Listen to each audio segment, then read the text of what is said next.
இப்ப மேஷ வீடு சிம்ம வீடு, ஓகே, மேஷம் சர வீடு. ஆனா மேஷம் சிம்மம் தனுசும் நெருப்பு வீடு. ரிஷபம் இது ரிஷபம் கன்னி கும்ப சாரி ரிஷபம் கன்னி மகரம் வந்து நில வீடு. வணக்கம், நான் உங்கள் விக்கி ப்ரோஸ். நமக்கு எண்கணி ஞானத்தையும் வேத ஜோதிட ஞானத்தையும் ஆன்மீக ஞானத்தை வழங்கிய அனைத்து குருமார்களுக்கும் நன்றி. என்ற அதே வேளையில் இது ஒரு ஜோதிட விளக்க வீடியோ விருப்பம் உள்ளவர்கள் தொடர்ந்து பார்க்கலாம். நமது விக்கி ப்ரோஸ் அஸ்ட்ராலஜி சோஷியல் மீடியாவை ஃபாலோ பண்ணிருக்கக்கூடிய அனைத்து தோழர் தோழிகளுக்கும் நமது நன்றிகள். ஒரு கேள்வி, அண்ணா, ஹலோ அண்ணாவா? ஓகே, வாட் மீன்ஸ் திஸ் உபய லக்னம்? உபய லக்னம் என்றால் டுவெல் சைன். ஸோ மிதுனம் ரிஷபம் இரட்டை குணம் டுவெல் கேரக்டரா அப்படின்னு கேட்குறீங்க. ஓகே, உபய லக்னம் இந்த ஜாதக கட்டத்துல இதுதாங்க. இந்த ஜோதிடர்களுக்கு சில விஷயங்கள் ஏன் தெரியணும் அப்படின்னா, சரவீடு ஸ்திர வீடு உபய வீடு. சரவீடு என்ன? மேஷம் கடகம் துலாம் மகரம் சரவீடு. ஸ்திர வீடு என்னது?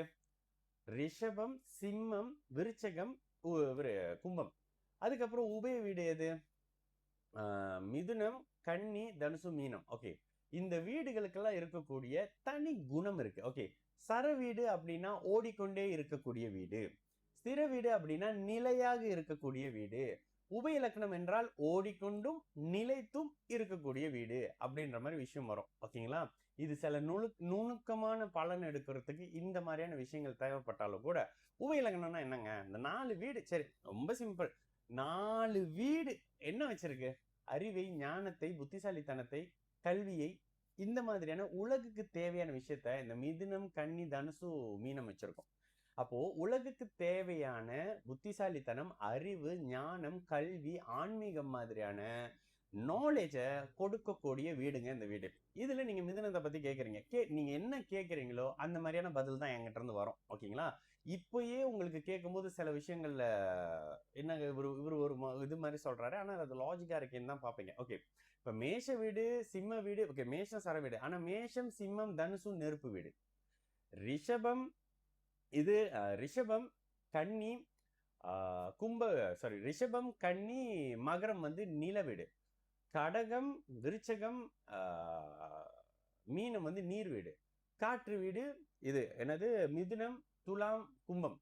அப்ப இதுலயும் சர வீட்டுல பிறகு காற்று வீடு நெருப்பு வீடு, அதுக்கு பிறகு ஆண் வீடு பெண் வீடு, இப்படின்ற கத்துக்கிறெல்லாம் பிரிக்கிறாங்க. இப்ப உங்க கேள்விக்கு வந்துரும், இதுல 2 குணம் 2 கேரக்டர் இருக்குமா? என்ன சொல்றது, அன்னியன் படத்துல அவருக்கு ஒரு 3 பர்சனாலிட்டி இருக்கும்ல. ஸோ அந்த மாதிரிலாம் இது இல்லைங்க. மிதுன லக்னம் எப்பொழுதும், மிதுன லக்னமும் சரி மிதுன ராசிக்காரரும் சரி, எப்பொழுதும் இரு மனநிலையை கொண்டவர்கள், இரு எண்ணங்களை கொண்டவர்கள். எப்போதுமே ஒரு ஆப்போசிட்டான ஓவர் திங்கர்னு கூட சொல்லலாம். எல்லாத்துக்கும் இவங்க ஒரு முடிவு எடுத்துட்டு இன்னொரு முடிவுத்துக்கும் சேர்த்து பதில் சேர்த்து வச்சிருப்பாங்க. இந்த மாதிரியான எண்ணங்களில் எதிரான எண்ணங்கள் கொண்டவர்கள்.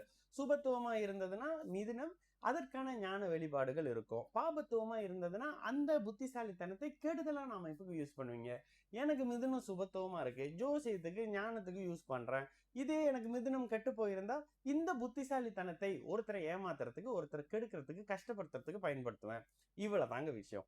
அப்போ இந்த உபய லக்னம்ன்ற கான்செப்ட் என்னன்னு வருது? மற்றவர்களுக்கு, உலகத்துக்கு, மற்றவர்களுக்கு கூட இல்ல, உலகுக்கு தேவையான ஞானம், கல்வி, ஆன்மீகம், புத்திசாலித்தனம், புதுமையான படைப்புகள், கன்னி, இது மாதிரியான அமைப்பும் 12ஆம் காலபுருஷ தத்துவத்துக்கு 12ஆம் பாவகமான முக்தி நிலையும் குறிக்கக்கூடிய அமைப்பு. ஆனா ஒருத்தர் முக்திக்கு போவாரா இல்லையான்னு ஜோசியத்தை பத்தி சொல்ல முடியாது. சரிங்களா? நான் உங்களுக்கு ப்ரோஸ், நல்லது நடக்கும், எல்லோரும் நல்லா இருப்போம். வணக்கம்.